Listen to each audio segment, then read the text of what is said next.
So you said you're a veteran of the Iraq War? Yes, and Afghanistan. And Afghanistan. You were in service for how long? I joined the Army in 2004, and I got out in 2010. I did roughly 5.5 months of, quote, service. 5.5 years, you mean? 5.5 years. Okay, yeah. So 5.5 years. I was in Iraq for 15 months in 2006 and 2007.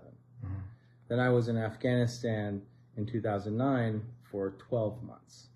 So roughly 2 years in a combat zone.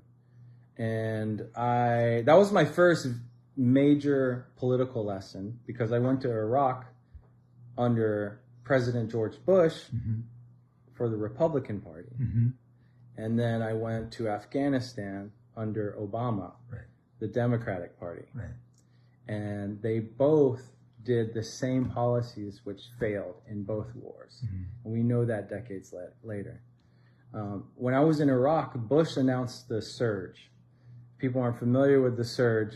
It was, Iraq was in a civil war, the US was losing the war, so they were like, we just need to surge the country. More weapons, more troops, more money for bribes. It failed. A few years later, Obama gets into office, he's deciding what to do with Afghanistan, and he decides to do the Afghanistan surge. So this was my real political lesson, that both major political parties in the US have the same policies on major issues, especially foreign policy, that ultimately aren't in the interests of the Iraqi people or the working class people of the United States. They are a small, tiny minority that represent their own interests. And, you know, I had friends who died over there. It was really rough. It was really bad. I was in a paratrooper unit. I was in an airborne unit, meaning I was a paratrooper. I got to jump out of airplanes, which was really cool. But I was also a mechanic. So I got to see firsthand all of the vehicles that were blown up. And we had to work on many vehicles that were covered in blood. And we were also rocketed and mortared on our bases in Iraq and Afghanistan. So a lot of traumatic events. Went through a really rough, tough time. For what? You know, a decade and a half later, 2 decades later, you know, I questioned what I was doing. And it was really part of my own ignorance joining the U.S. military, of not really knowing what I was getting myself into. I thought I was serving my country. I ended up learning that I was actually serving the capitalist imperialist class of the U.S. So where do you grow up? What's your background made you want to join the Army? I was born in a military family. Both my parents were in the U.S. Army. My father did 22 years, was a retiree, a lifer. My mother, who's from South Korea, actually met my father when he was stationed in South Korea. She ended up joining the U.S. Army, becoming a U.S. citizen. I was born in West Germany. Wow. Before Germany was united again. Right. And shortly after, I lived in South Korea, which, you know, the first 8 years of my lives was living in a heavily militarized country that was split by a lot of the bourgeois policies that was going on around the world. Then I came to the U.S. when I was about 8 years old, moved around from military base to military base. Ended up in southeast rural Georgia, in a town of 2,000 people. No opportunity ahead of me as I graduated high school. And so I decided, and also when I graduated, the Iraq War was kicking off. The Afghanistan War was already going on. And I hurt myself on the job doing some roofing work, working on roofs, construction jobs. And I was like, if I'm working this hard, I might as well join the Army and get some benefits. Get some health care at least. And that's what I did. And I also was raised by my parents with a sense of like serving your country if you're able to, right? So I thought there was somewhat of like a noble cause of joining the military at the time. So they were proud of the U.S. Army. Very proud of the U.S. Army, very pro-America, nothing else. But your dad, where does he come from? Which part? He was also born in West Germany on a U.S. military base. Whoa! Yeah. Yes. Wow, that's long generation of military service. Yes. To this day, he still has a green card, even though he is like a white American. He was a white man who was born in West Germany but raised in the U.S. He has a green card for Germany. Yes. I was also born a West German citizen at the time. Oh. A lot of people follow the military, go around, but that really make them destabilizing their childhood. Just like you making new friends all the time. Yeah, I can talk about that. Yeah. So I was the only child. Okay. And we moved around.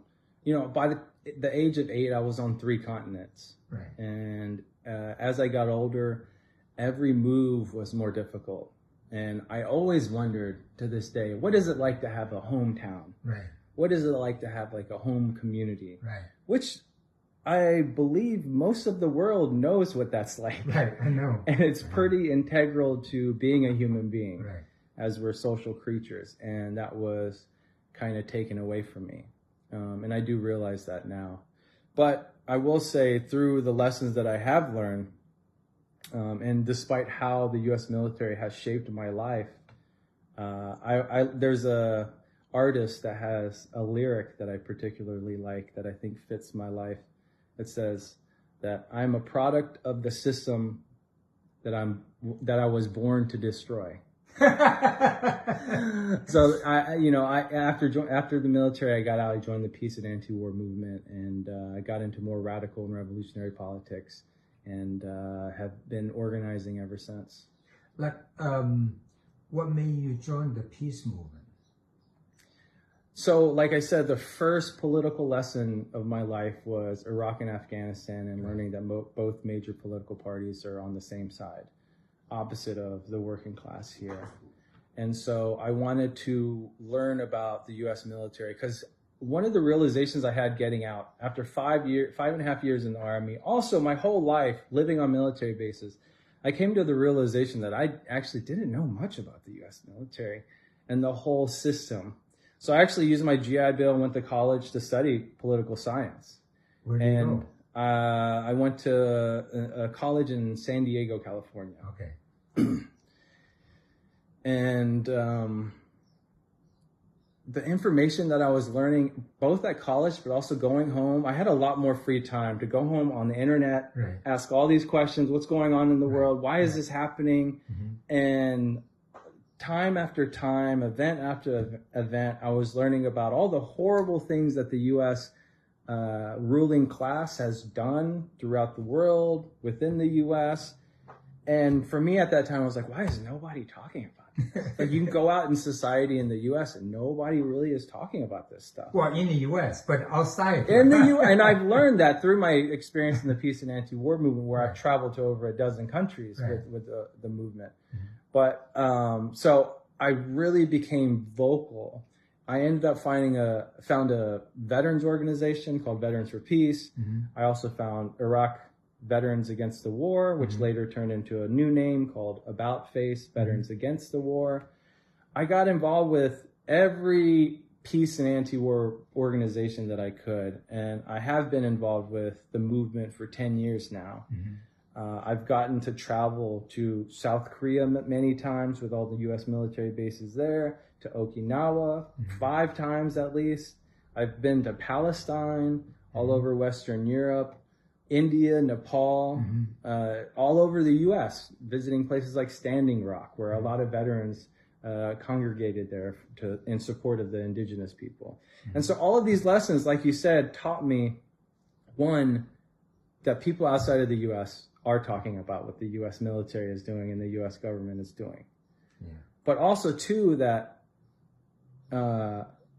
people are also very forgiving and understanding that I was a young man who joined this thing, the U.S. Army, not knowing what it is. Mm-hmm. And as long as I came to the realization that I was on the wrong side of history, they were completely open and forgiving and open to having conversations. I'll tell you one short story that represents this in Palestine. There was this activist, and he didn't know the translation of Veterans for Peace, meaning like former military members, now peace activists. Mm-hmm. And he helped make dinner for all of us. We had a veteran delegation there. And he found out that we were like veterans of Iraq. And he came up to me specifically and basically started to yell at me and curse at me. And he basically said, I can never forgive you for what you've done in Iraq. And I just broke down, like crying. But another older Palestinian activist talked to him for a few minutes. And then a few more minutes passed. That same young Palestinian man, he goes up, he fixes a plate of food for me, and he gives it to me.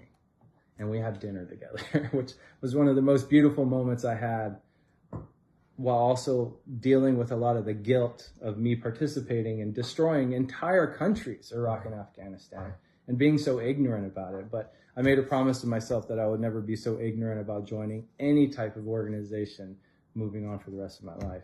Right. So after several years in the peace and anti-war movement, where I became on the board of directors of several organizations and traveling overseas, I had a whole wide experience, all kinds of experiences. But I realized nothing was actually being done. Nothing was being accomplished. There's no real successes to what we were doing, despite the tons of money and time of talking about doing these things. And so I realized the peace and anti-war movement is essentially a petty bourgeois movement that is completely disconnected from the masses, the working class specifically in the U.S. And I didn't know that at the time, but it led me to start looking into Marxism, more radical politics. What triggered that? Well, my timeline was after the U.S. military, I became a techno-utopian. It's like, all this technology exists. Right. We can feed the whole planet. Why don't we do that? Right. Then I was like, oh, we need to overthrow the state. So I got into anarchist politics. And then I had a lot of questions about anarchism and learning its history and its so-called theory. And then I was like, well, I actually don't know anything about socialism. So let me start looking into that. Right. And then I really started to get into Marxism these past 6 years. And it has really just opened up a whole new world for me to have an actual concrete understanding of the concrete situations that are going on around the world. I've never found so much clarity. And even it helps me understand my time as a techno-utopian activist, but also an activist and organizer in the peace and anti-war movement. And really, this fundamental contradiction in society is between the bourgeoisie and the working class, the proletariat. But there's also this class that vacillates between the two, the petty bourgeois class. And that is mainly what the peace and anti-war movement has been made up of, and that's where their interests lie. So even though they may criticize U.S. foreign policy publicly, openly, and sometimes quite correctly, they will also be against and reject the interests of the working class at the same time. In what specific? So the peace and anti-war movement is heavily impacted by pacifism. They think the opposite of war is complete pacifism. But pacifism is actually not in the interest of the working class. Because we know that the working class is enslaved by capital. Their labor is enslaved by capital, and they need to forcefully break these chains to do so. Which means they cannot have a pacifist view on all things. I think the working class definitely wants to be as peaceful as possible, but if it's a necessity to overthrow the bourgeoisie here with revolutionary violence, that is in the interest of the working class, and the petty bourgeois class will often, especially in the peace and anti-war movement, reject those ideas because it is not in their interest. So that goes into petty bourgeois moralism compared to working class moralism. It makes really like a child would know this. But somehow the petty bourgeoisie will wrap their interest into this and provide all these examples in history and say, oh no, actually nonviolence really works. I like what Kwame Ture actually says when he's criticizing Martin Luther King. Martin Luther King is a great inspiration of this country. He taught, especially Black Americans, to stand up against their oppressor. Be fearless in that, right? But I think his strategy of organizing was incorrect. And Kwame Ture, formerly known as Stokely Carmichael, actually says it pretty well. He says that Martin Luther King Jr. took nonviolence, which is a tactic, and he turned it into a principle. Right. And I think that's totally incorrect, but also very spot on for the current peace and anti-war movement today in the U.S. Right. They made it a principle. That's a different story. Yeah. Yeah. So then you got into socialism, and then what else? What happened next? Well, I think anybody who knows anything about Marxism knows that it takes many years to develop an understanding, a basic understanding of Marxism. After all, it is a science, the science of our social reality. So I think I did what many American Marxists do, is they quickly learn something and they feel like they become an expert at it immediately. There's actually a study called the Dunning-Kruger effect. You could study something for 1 year, and then immediately you're like, oh, I know everything there is to know about this topic. And you start teaching other people and start talking confidently, maybe even arrogantly about all this stuff. But then it's kind of funny. The more you learn, the more you understand how much you don't know. That's true. And I've been very humbled through that process in the past 6 years. I do think I've taken study pretty seriously. I've experimented with a couple of things here and there. I've learned mainly through mistakes, which I think we know is almost like a universal principle, right? Make as many mistakes as possible and learn from those mistakes. And yeah, it's been humbling, but it also has given me a more concrete understanding of the world and what we need to do, while also understanding that there's a lot of experimentation that we need to work with today in the U.S. So, do you feel free to share some of these mistakes? Yes. So the U.S. Maoist movement has made a huge fundamental mistake that I think is actually anti-Marxist to its core. And that is making a moralistic appeal to a class analysis rather than a scientific investigation of a class analysis. So what I mean by that is the world knows that racism in the U.S. is very dominant. It's everywhere in our culture and the economic system, but political system. So what happens with this moralistic appeal is that we know that, say, Black Americans, even indigenous people here, Native Americans, are some of the most oppressed races of people that we know.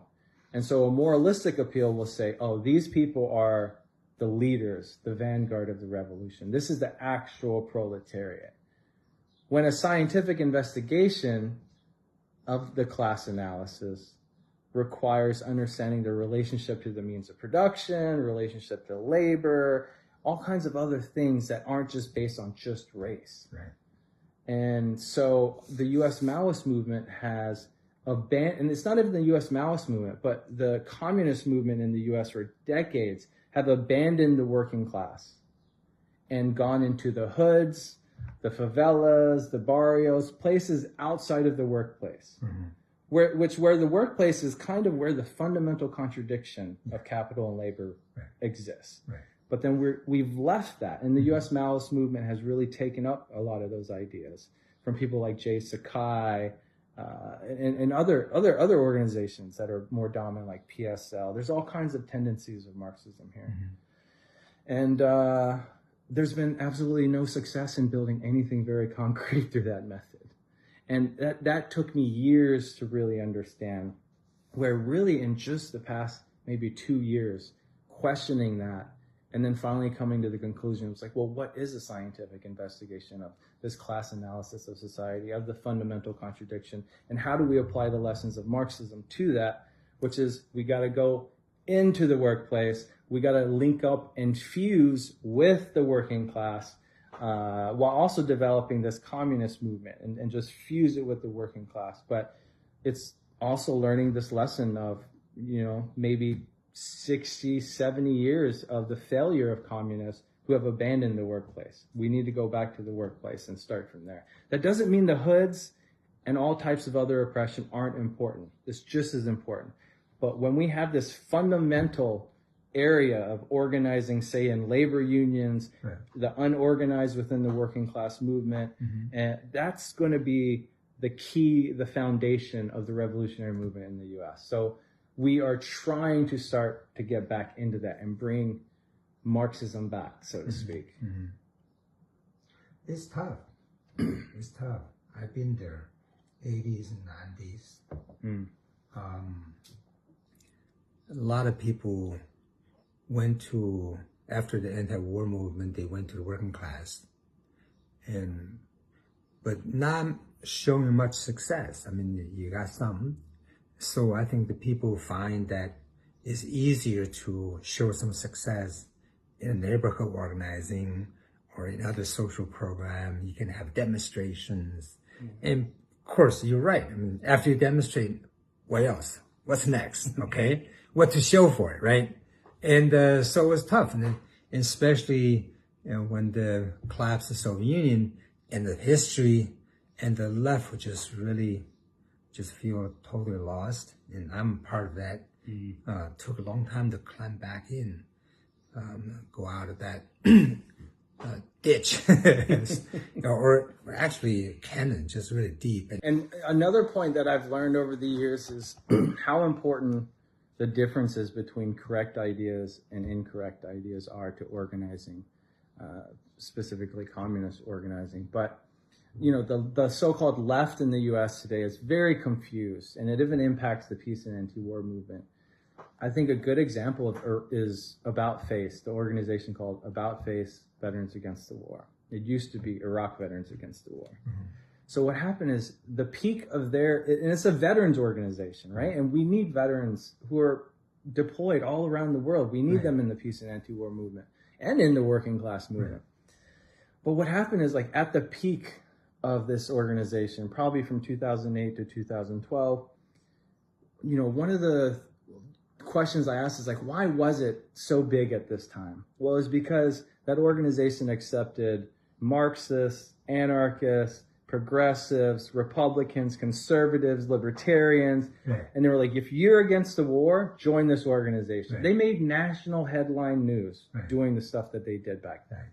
But then since 2012, it has, like, slowly, gradually, sometimes very fast, dwindled down to a very small organization. So what has happened is these pseudo-leftists, these fake leftists, and these confused ideas that are mainly petty bourgeois ideas has come into the organization, like postmodern identity politics, where in a veteran organization, they will say, well, you're a white man, you need to sit down, let this black woman or Puerto Rican woman speak up.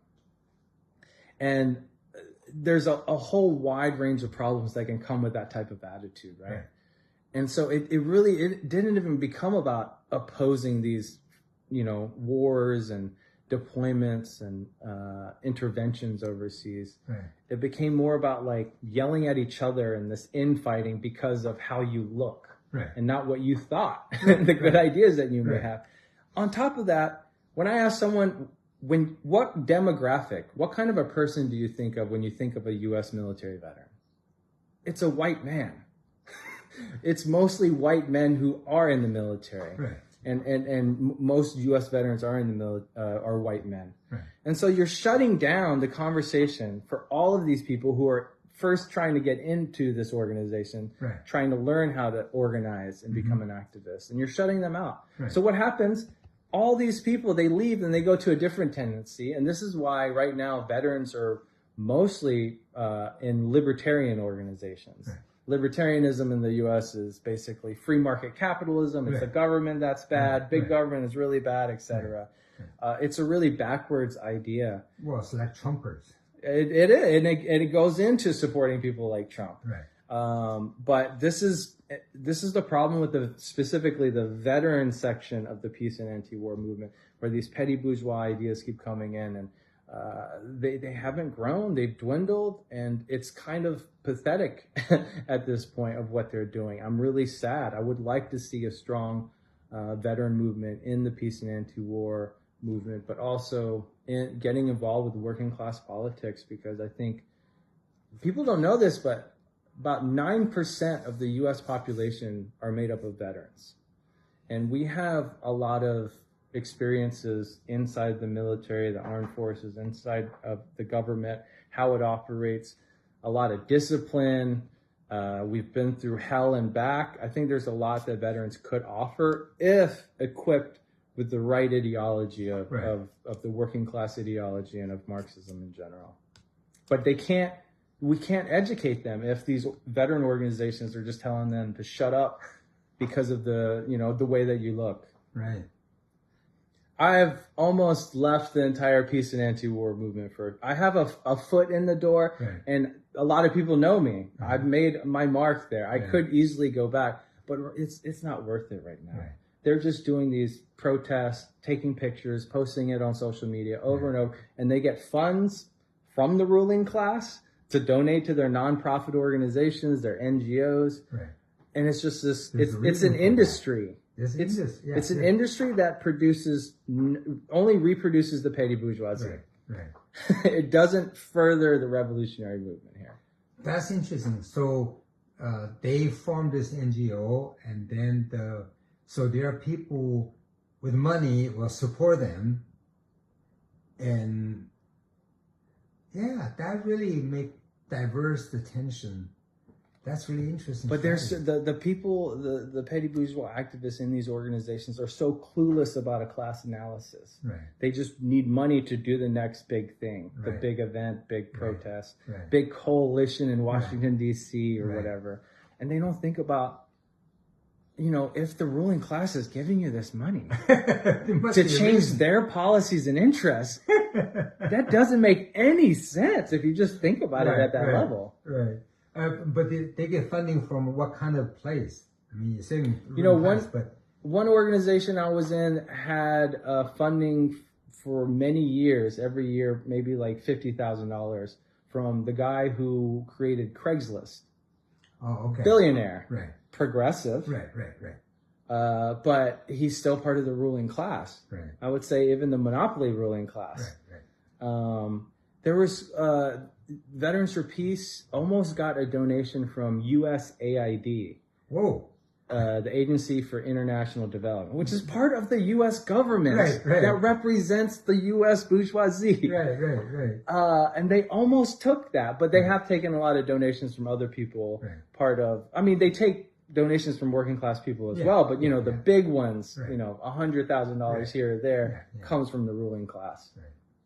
Right.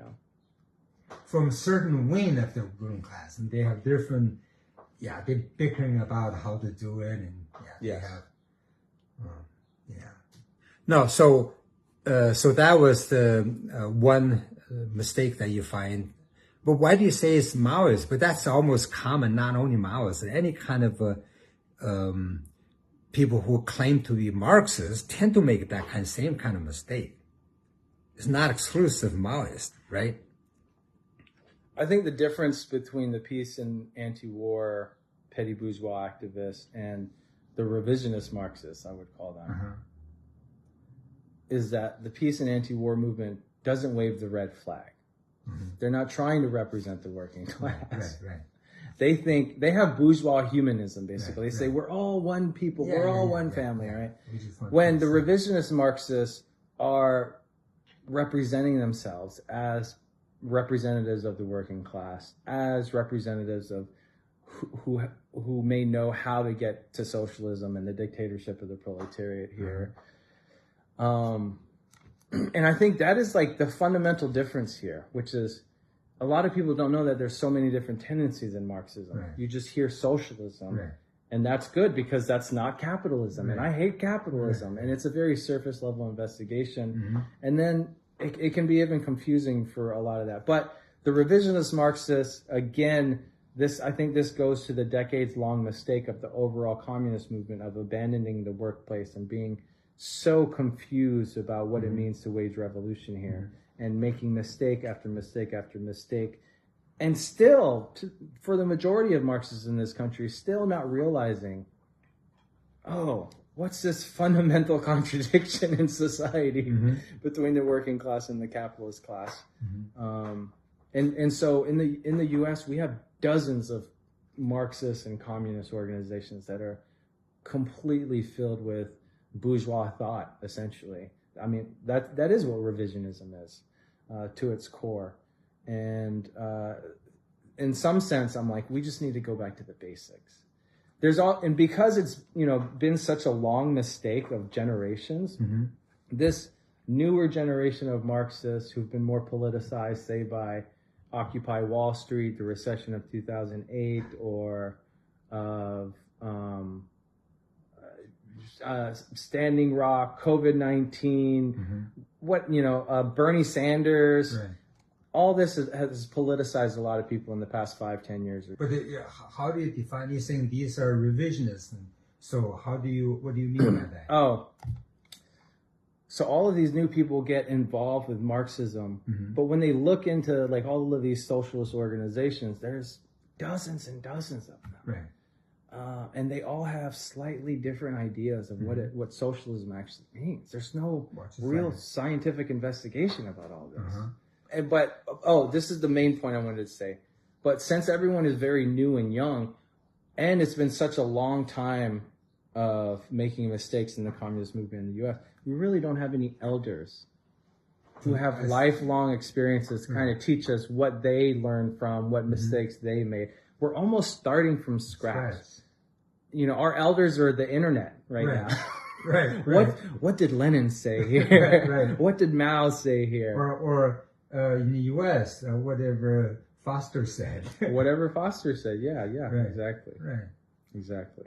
Yeah, and this is really a generation gap. I mean, well, you still have the CPUSA, you still have many of these 70s, the so-called communist organizations, but the newer generation find them not as appealing.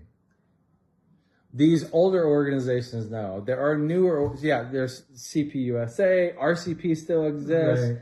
Right. There's 6 different Black Panther Party organizations. You name it. There's so many older ones. But there's newer ones like PSL, Party for Socialism and Liberation, that actually came from Workers' World Party, which is an older organization that still exists.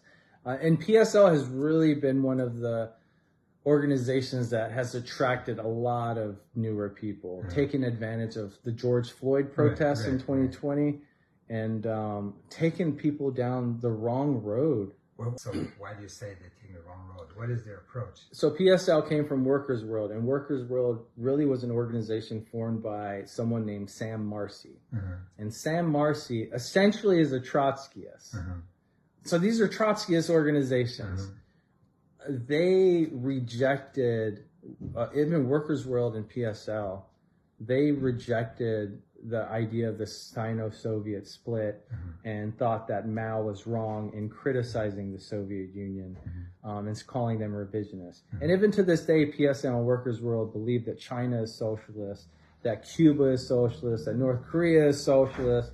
They support people in Iran and Gaddafi in Libya when he was alive. Really a lot of backwards ideas here.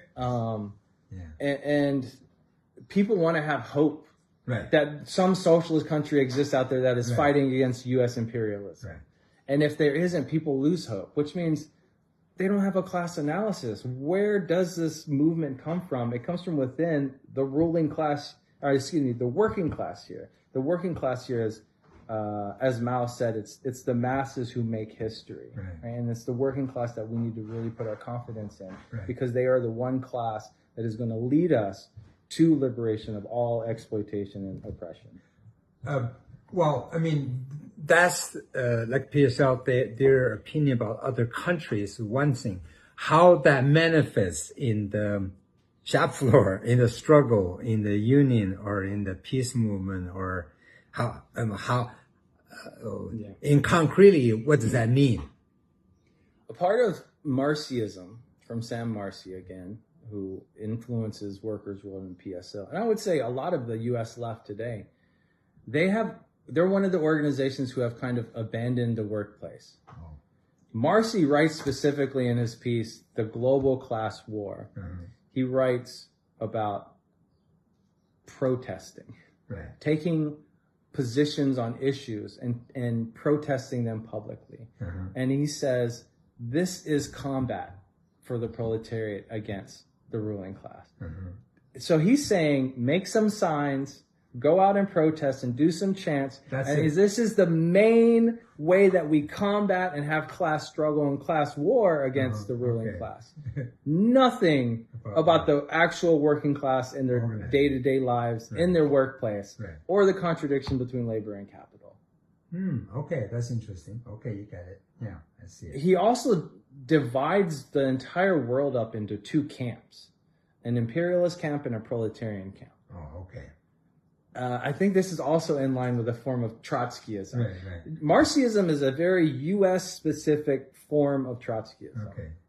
And so just that idea alone, the entire world split into just two classes, is a very surface-level understanding of the particular contradictions that happen inside of every single country, or even in each city in that country. And it kind of negates those contradictions and says, like, well, you just have to choose a side. That's all you have to do. And so where is the actual struggle? How do you build up the movement? And they like to call themselves Marxist-Leninists from time to time. And Marcy also tries to fuse Leninism with Trotskyism. Well, a lot of Trotskyists do that. Yeah. And if anybody knows about the actual ideas of Trotsky and Lenin, there are actually very opposite sides that are opposing each other. And also Lenin had long polemic against Trotsky before October Revolution. And Lenin's ideas have been proven to be way more correct than Trotsky's ideas. But for some reason, they keep pushing it along. I mean, there's all kinds of other problems with, say, Marxism. They believe like the central committee of a party is kind of like a holy grail, a sacred space that you can never really criticize. Like that is, they represent all of the interests of the working class. And if you criticize them, you're criticizing the working class. And how dare you do that? Whoa, I didn't realize that. If we are over here in the U.S. criticizing them, or the Korean Workers' Party and their leadership, wherever, they just don't do this. But this is what revisionists do, and this is what pseudoscientists do in any branch of sciences. They never really talk about any other ideas. They always try to prove to you their idea, and that's all they stick to.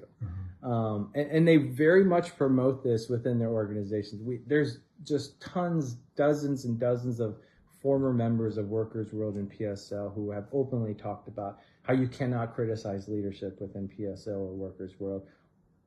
But these ideas are some of the most popular ideas in the left right now. People who are interested in socialism, they go online, and the biggest names are people like PSL.